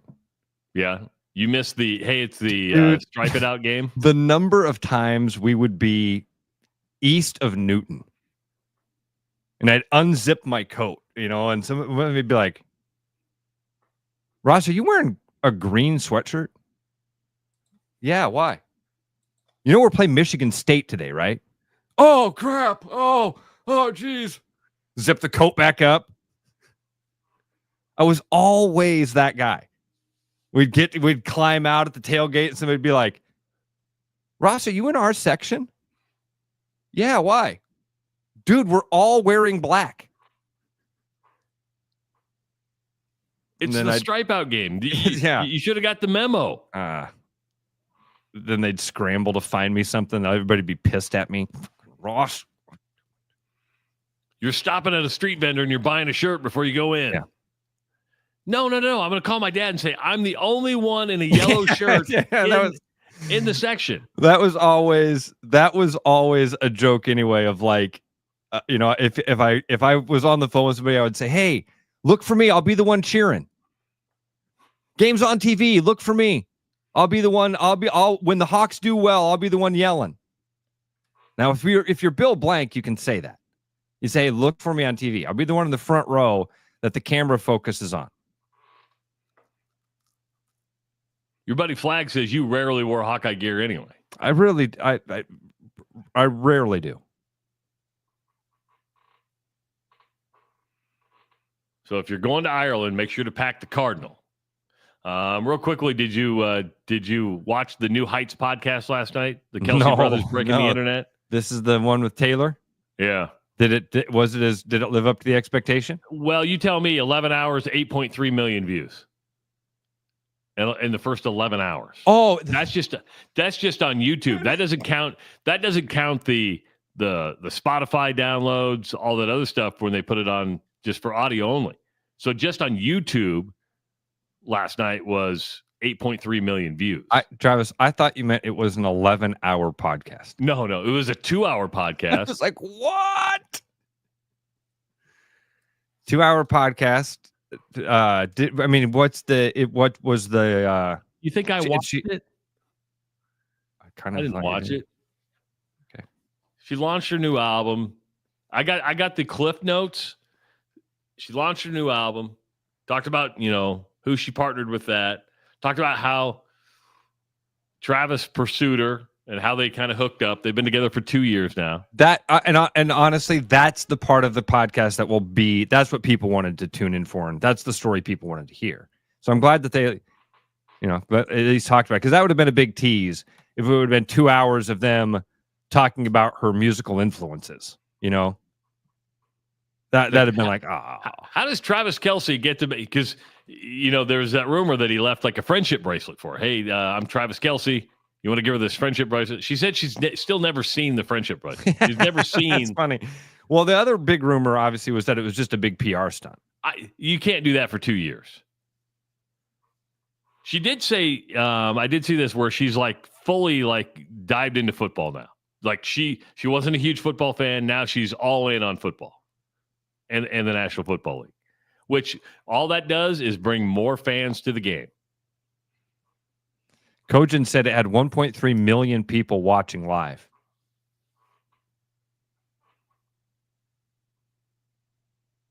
That's insane.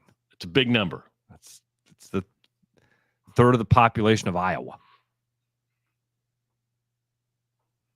Dying.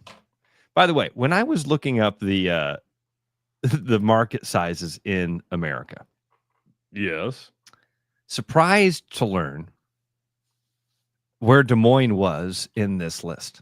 76? backwards, 67. Wow, it's gone up. Travis, do you know why it's 67? In the television market? It's not Des Moines. It's not the Des Moines market. It's because they have every county from like Cass County to... It's called the Des Moines Ames market. Yeah.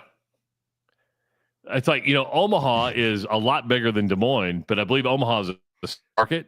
Omaha's 73. Yeah, but because Sioux City has its own TV market, Lincoln has its own TV market. Yeah.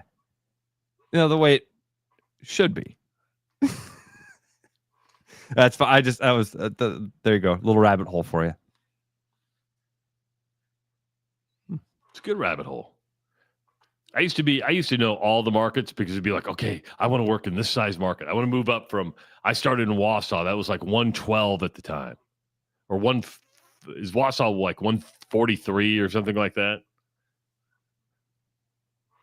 And you do that with radio too. It'd be like, I'm a major market guy. How many major market guys have we had? I've worked in New York City. That was the best. That was my favorite thing that would happen at the radio station. Then what the hell are you doing here? Guys, you're not going to believe who we landed. You're not even going to believe it. We did a nationwide search, and we got him. And they bring in, so you're like, where'd we get him from? Wauwatosa. Cool. Now, if he was working in New York City and wanted to come to Des Moines, that's different. If you went from New York City to Podunk and then Des Moines, you're kind of like, there's a reason he's not in New York City anymore. Trav, did you see do we have a few minutes here before we get to Bruno? Yeah. All right. Did you see the you and your tennis people, your pretentious tennis folk? This was at the Cincinnati Open. It is, and I don't mean to pick up. I should back up and make sure I'm very clear here. I'm being a smartass. I just want to explain this story and make fun of tennis, but at the same time, put yourself in this position, okay? Emma Raducanu took issue with a crying baby during her match. It was a 3-hour epic battle against the world's #1 player, Ariana Sabalenka, at the Cincinnati Open. In a chaotic 8th game of the deciding final set, Raducanu was distracted by noises from the stands as she struggled to hold serve. The game featured 13 deuces, and this is how it played out. At one point, it's a back and forth match, and at one point, a baby starts to cry. And the player asks the umpire to have the baby removed from the stadium. Oh, can you remove the baby, please? Travis, you got to hear the audio of it, dude. You should hear the audio of it because she says the umpire says, it's a child. Do you want me to send the child out of the stadium? And dude, you hear an audible yeah from the crowd. You hear the crowd go, yes. See, and the player does too. The player smiles and says, yeah. Our crowd. This is why I don't have sympathy for golfers. I don't have sympathy for tennis players. Listen, hockey players, basketball players, football players, baseball players. Baseball players step up to the plate all the time with massive crowd noise. That's always been my complaint about golf. That's why I love the quiet, please. I hate it. I hate it. Shut that baby up. We don't want a crying baby. And can you kick that baby out? Because I have a granddaughter, and my kids are older. I love the cry of a baby. I'm like, oh, I missed that. I'm only gonna have that for I thought I was never gonna get it again. Now you're like, oh, let her cry. I like to hear this. Love it, love it, love it. Hey, we also love JR South Fork Ranch at the Iowa State Fair. Only a couple of more days left at the State Fair. Runs through Sunday. Of course, we want you to head to JR South Fork Ranch, have a lobster roll, have the chicken pickle rocket ranch, whatever it is. It's chicken just pickle really ranch good. rocket. chicken pickle ranch rocket. I'm going to be there on Saturday. I think Ross is going to be there, and my son, the Owen Justice Band, going to be playing at 2:30 to 4:30. So we'd love to see you at JR South Fork Ranch. But if you can't even get to the concert, it's the place to be. It's just right south of the Riley stage. You can't miss all the branding. You can't miss all the people. When do you know you're at JR's? Yeah. Oh, all the people are there. Yeah, when you start to feel the fun, you'll know that you're at JR's. There is something for everybody. We tried to tell you that. They've obviously got the high roller stuff that we've been talking about, but you can also stop and get the party balls. They got dino nuggets for the kids, which is one of Audrey's favorite meals at the Iowa State Fair, and tons of great Barntown beer that are cold and on tap. Speaking of beer, we'll be talking to Bruno when we come back on the Rush Radio Show, powered by Willis Automotive. I'm loving these wooden nickels, Brian. Yeah, I suppose everyone is catching on. Just spend $20 to get a wooden nickel. It's 25. Collect 10 and add up the savings on your next purchase. Some of these are worth $5. That could be huge. I know, right? That's why you have to spend $20. It's 25. Collect 10. It's like money back to you. Spend 20, you get another wooden nickel. It's 25. Collect 10 and add up the savings. It's huge. Central City Liquor is home of the 10% cash coupon. And the wooden nickel program. It's huge. Summer break is winding down and school is starting. Done on the drop-off line this year with a new Chevy from Willis Chevy. For the month of August, you get 0% financing on select TurboMax, Silverado 1500 trucks. And if an SUV is more your speed, you can take advantage of $299-month lease on the incredible 2025 Chevy Equinox. Get your back-to-school shopping done right at Willis Chevy in Granger, just 15 miles north of the metro. Stop into our showroom or visit us online at willischevy.com.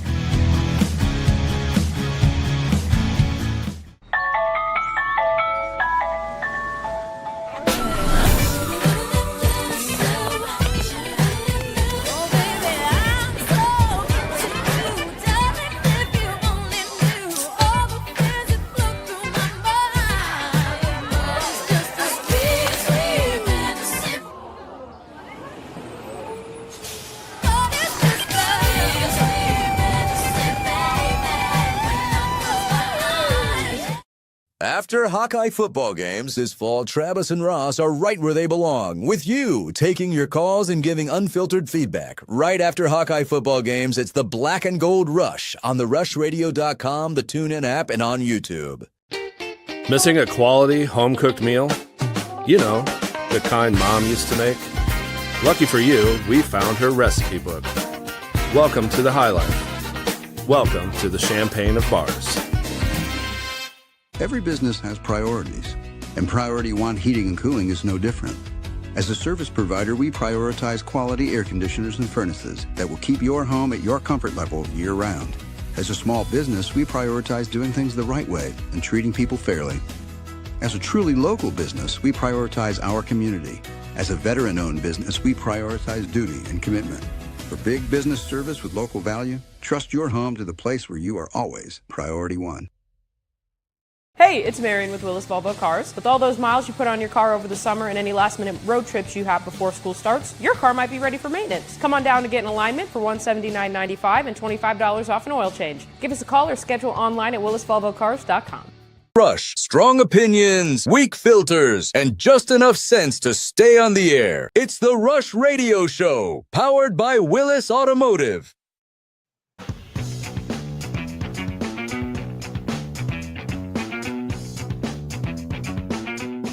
Welcome back to the Rush Radio Show, powered by Willis Automotive. I'm Travis Justice. He's Ross Peterson. We're here till 8 o'clock with you, hanging out, having conversations. Hope you're enjoying it. It's Thursday. That means it's the one and only Bruno. What's going on, Bruno? Not much. How are y'all?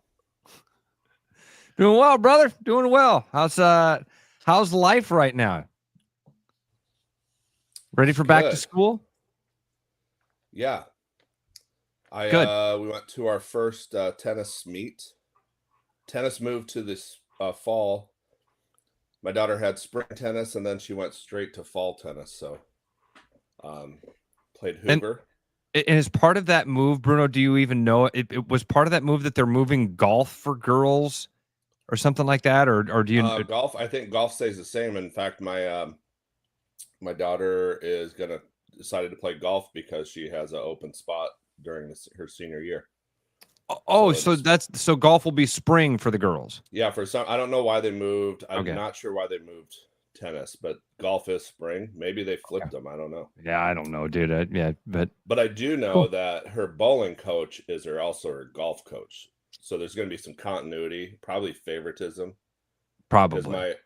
Because my daughter rolls like in the high hundreds. Oh, really? In the high triple digits. Yeah, but when you say high hundreds, if I hear a 190, a 195, that's not bad. And if I heard that too, I'd be amazed. But I don't ever see that. That's not really happening. But she does a great job. She has her own ball, so that's intimidating to not many people. But some. Then she has her own shoes, then, right? No, she rents. She's got it's a black and red ball, black and dark red ball, and they sprayed it with like it smells like black cherries. I don't really understand it, but they give it a scent too. It's false. They've done everything they can. Scratch and sniff bowling ball. Listen, I will tell you the science and technology and engineering in bowling is way more advanced than when you are a kid and you think you're just taking this heavy ball with 3 holes and rolling it down this wooden aisle. It's like, no, well, the wooden aisle has a wax pattern on it. And when you get really good, you can walk into a bowling alley and look at the lane and know the name of the wax pattern and the best way to attack the pocket. And then each ball actually has a different weight inside of it. So some of them are designed to tumble more. Like, you start to get into it, you're like, this is crazy. You sound a lot like a Scarlet because the East High kids pretty good at bowling. They know their stuff. Atumwa is crazy. Rumor has it that the guy who is the coach also owns the bowling alley and also makes them bowl every single day, even on Christmas. Now, I don't know if that's true. I love it. But it sure seems like it when you watch them roll out and they're like, and their their braces and their shoes and their 7 balls behind them on a cart, their own personal balls. They're pulling them in. They've got the wagon. They're like, what? Everybody's got a wagon. It's like golf clubs. They're like, oh, this is a 7-10 split. Oh, I'm going to need the pink ball. It's crazy. Bruno, the line is locals say they demand the 9-month Bulgarian getaway. Kids are required to go to Bulgaria for 9 months to a bowling retreat. And that's how they come back. They're just, it's amazing. It's required. Really? Well, I'm going to find that out next summer. I think I'm going to Bulgaria. So I'll there you go. Look for it. You'll find it. Holy rollers. Honest to God, when I worked in Wausau, every week on the sports, we'd have to do the male 700 or the male 800 series and the female 700 series. And do a scroll. So the bowling alleys would call and say, "Hey, Mike Johnson had an 856. So if you had an 800 series, that it got reported, and we put it on the news, so they could see their name on TV." I remember when there was like 4 channels, and on Sunday you watch bowling. You watch regional wrestling and bowling. Like, can you imagine? Like some of the shows, like it's like the Atari 2600 of television. you know what I'm saying? It's like I don't know if I could sit through that whole Jim Zabel Let's Go Bowling. I mean, it's kind of fun. It's interesting, but I don't know if I could watch the whole show. Bruno, do you remember the name of the 2 teams? Oh no, it was the locals and the out-of-towners. Oh, that's right. Yep. Right. And it was always the local guys. And then it would be and again, I don't remember the details of the show. Was there celebrities? Travis, do you remember? I don't remember. All right. So JT is throwing some information out on the chat that blows me away, Bruno, because again, there's so much more into bowling that Travis, you see that he wrote in there, he takes 6 balls to the lane. When he goes, he said, I want to get this right, because he said, I take 5 reactive balls and a spare. Did you know that? That sounds like he's juicing. It sounds like performance enhancing. What's a reactive ball? I don't know. JT, 515-517-2303. He also said an 800 series is way harder than a 300 game. Well, reactive ball maybe has one of those remote controls in it. That's Like, it. That's why it's harder. Press the button. Yeah. Yeah. I want to get one of those for golf. Just when you guys went bowling, hit a putt, pull out my controller. Did you? Because I don't think any of us were serious bowlers. When you go to a bowling alley, and I used to have my own ball. I think I still have one downstairs, but for the most part, I use the bowling alley ball. Would you go pick the lightest ball you could find just because you could throw it harder? Yes. It couldn't be the lightest because that'd be insane. Because like it wouldn't hit the lane for like half the way there. Oh, I know. Light. I ignored the sign that said no lofting. Yeah, you can't roll when it's that light. There's no feel for it. It's like trying to play basketball with a volleyball. You got to get the right weight a little bit. Now I know what I've been doing wrong my whole life because I've always done that exact. Because I've always been like, well, I'm not very big. I'm not a very strong guy. So I want to be not a strong swimmer. I'm not. All right, JT joins us at 515-517-2303. JT, welcome to the Rush Radio Show, powered by Willis Automotive. What the hell is a reactive ball? Okay, so basically every ball now is you got different cover stocks, you got different inserts as well. So your cover stock is going to come in 3 different types. You're going to have a solid, you're going to have a hybrid, and you're going to have a pearl. Use the solid ones early on when there's more oil on the lanes. And then eventually, as it dries up, you want the pearl to go over the drier lanes. It's all about ball reaction. I mean, there's so much into it now. Most guys, I bowl down in the basement of Merle Hay Mall, so it's impossible to bring 6 now. When I used to do Great Escape, you just roll it in and be fine. But I mean, yeah, you got different balls. You start with like your main ball when it's really oily, and you kind of transition down from there when you start leaving corner pins and whatnot. So this all sounds whole dude, I'm with you. This sounded like I just pulled up to my mechanic and popped the hood, and he was like, dude, it's the flux capacitor is off here on the end girder of the rotary." And it sounds all line. sexual to me. You got ball covers, inserts, rubber tips. Yeah, Did you it's think of it a lot like golf. You got different clubs for different areas. So I mean, you got your woods, you got your irons, and then you got your short sticks, and then you got your putter. So kind of think of it in that way. It's very similar in that way. It's hard for me to explain over the phone, just spur of the moment. But yeah, I mean, I don't bring that many anymore, and I don't even want to admit how many I own. But yeah, there's different ball reactions, and even then you can change the surface depending on what it is. And usually you can, sometimes if you go do a tournament, they give you the topography of the lane. You can try to plan it, but then you get out there and what you had planned usually doesn't work. So JT, can you identify that oil pattern that you're talking about? Can you identify that as you walk down the bowling alley? No. Okay. All right. Not anymore. Even maybe some of the guys who've been doing it longer than I have could, but even if you give me the lane, I don't know what I'm doing. So. Oh, that's funny. All right. Because I do. So here's the deal. JT has been our immediate expert to call in. Trav, Courtney's stepdad is in the Bowling Hall of Fame. Wow. JT, do you know Kevin Link? I do not know him. No. Okay. Sorry. Well, dude's got like a ton of 300 games. I don't even know how many. Okay. Yeah, but incredible. There's a couple local guys. He's not impressed. There's a local guy, Tom Hess, who's on the senior bowling tour. He's on TV quite a bit for that. There's local legend Don Breeden, who has like over 2,300 games, and like he's like the best local bowler besides probably Tom Hess. Damn. Holy cow, dude.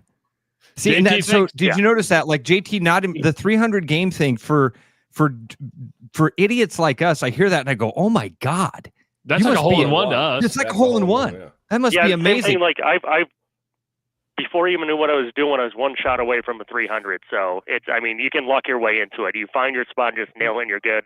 800, you get like 1 or 2 misses through 3 games. So I mean, that's a lot harder to do. That does make sense when you say it that way. But what you just said, JT, sounds to me like when Kirk Triplett told us hole-in-ones are easy. You just get the ball going in the right direction. Like, dude, Exactly. if I'm I so sure break we're that 100, easy. I'm 47 years old. Yeah. I've played 1,000 games of bowling in my life. If I break 100, I'm excited about it.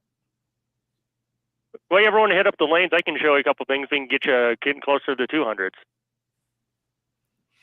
Good stuff, JT. Thanks for the phone call, man. Appreciate it. So later, guys. Austin apparently knows Kevin, and he says, dude is freaking awesome.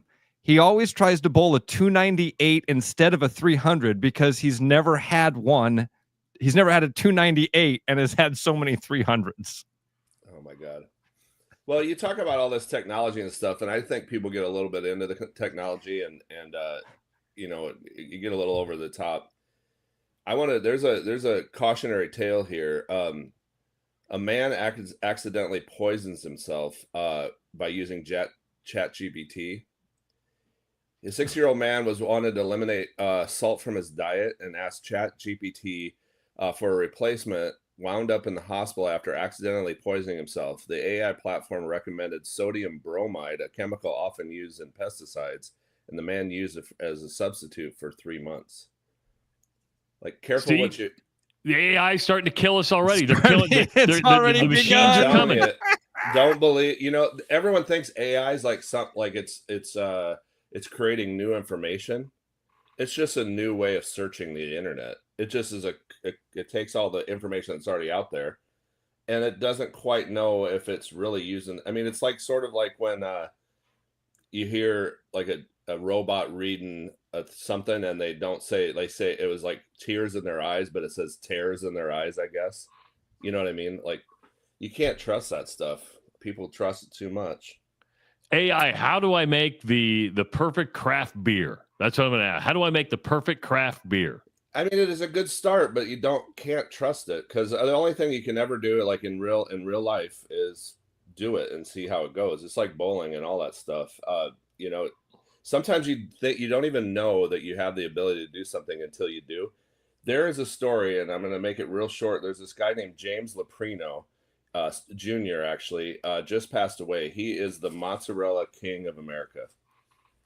I won't tell you too many things, but his dad moved from Italy when he was 16, didn't speak English. They were in Denver, had a grocery store. Bigger grocery stores came in, kind of ran him out. But during that time, the daughter said, "Hey, can you make me some ricotta cheese?"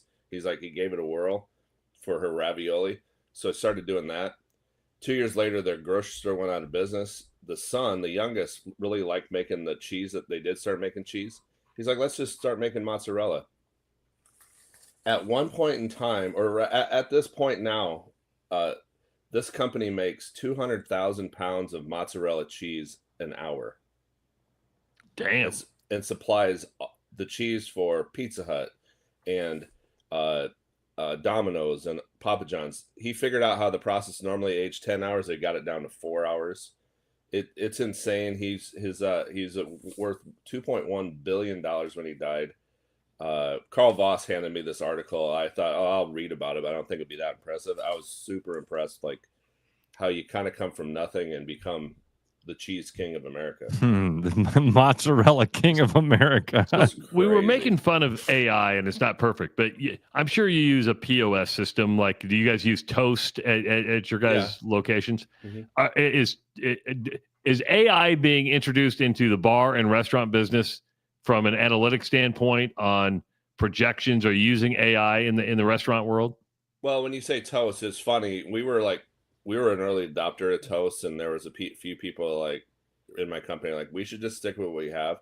We ended up going with it. We ended up talking with the folks that own Centro Orchestrate. They ended up picking it up. Other people started using it, and now I go anywhere, and it's rare when somebody doesn't have a Toast POS system. And it has so many things. If you want to open up a pizza place, they have this whole package that'll help you run a pizza place and give you the analytics of what you need to know. Because like a pizza is a third of the price is the cheese. And if you don't maintain, if you're just slopping cheese on, you're throwing money around. It's actually the most expensive ingredient in pizza. So you got to be careful with that. If you want to open up a coffee shop, it'll give you the whole thing on what's the best way to do it. Gives you even recipes. It's pretty. They've really kind of cornered the market, but they're doing it in such a good way. When you have something so good, a tool that's so good, why go out and try to find a new one? It's been pretty amazing. So as you're getting ready to open, is it the exchange? Are you using their analytics? The Empire. Their Empire? The Empire. We are not using analytics. We're using old school. It's gonna work. Get them where you know it. We're going to be offering, most of our drinks are going to be from $4 to $6. Our tap beers are going to be $4 mostly across the line. If you want to get, if we say, hey, you want to Empire size it, they're going to be like, well, what does that mean? You're going to get a second. They're kind of in the shape of, and I know we're on the radio, but this is video. It's got a handled mug, 12 ounces. You'll get 2 for $2 more. Mixed drinks will be between $4 and $6, and I'm not talking about like the cheapest you can get. I'm talking about Tanqueray and Crown Royal and Jack Daniels. We got a system that we know we can keep the prices down, and nothing's more old school than value. It's basically, I started with this kind of small town happy hour idea a few years ago, and I dusted it off and looked at it. I'm like, oh yeah, that's what we're going to use at the Empire, and it's just going to be the way we do it. It's going to be a lot of food, It's going to be a grab and go kind of place. You order right at the counter, and then you go sit down. We deliver the food to your table. If you want something more, you come up to the bar. We're reducing staff so that we can, be more efficient and more profitable. So it's going to be fun. The Empire started. I was open in 1905, and we're going to reopen in 2025. So with a brief 120-year pause, the Empire is back, and it's going to be fun. I'm glad you said a mixed drink is going to be between $4 and $6 because I hate it when I go to a bar, and I'm a cheap ass. I'll be the first to admit it. But when I order a Tito's and soda and it's like $14, you're like, come on, dude. It's funny. I was about to say $13, $16, because that's about anymore. You can possible because that Tito's is in one of the ones we're going to have, and that's not even. I mean, I'm just telling you, that's the thing. And I'm not saying we just brought this to the table. We've done this since the High Life Bait Shop. We do it everywhere. We've done it since the Royal Mile. When we open up the Royal Mile, every beer across the board, $3.75. Now I know that the world doesn't live there anymore, or $3.50 or whatever. I know that we're in a different spot, but we also didn't offer pitchers. We didn't go real cheap. There was a place across the street that obviously is no longer open. They did 3 tall boys for $3. They made, by my calculations, somewhere around 60 cents. Like, you can't keep a business open making 60 cents, serving way more beer than you really need at one time. You just can't do it. And we're not going to overserve with shots and trick people out. It's just going to be just good, honest, long play, give them a good value and have them come back over and over and over again. Sell it low and stack it high. That's what we do, and we've done, and we're going to keep doing it. And that's something we've done in our companies all along. Yes, we're worried about inflation. Yes, we're worried about the economy, but we already had the formula to live through it. We're not going to roll out this bottomless appetizers or all the nonsense that you see on TV when you're watching sports, where they're trying to get you to, bottomless wings at Buffalo Wild Wings, bottomless boneless wings. I think it's $15 or something.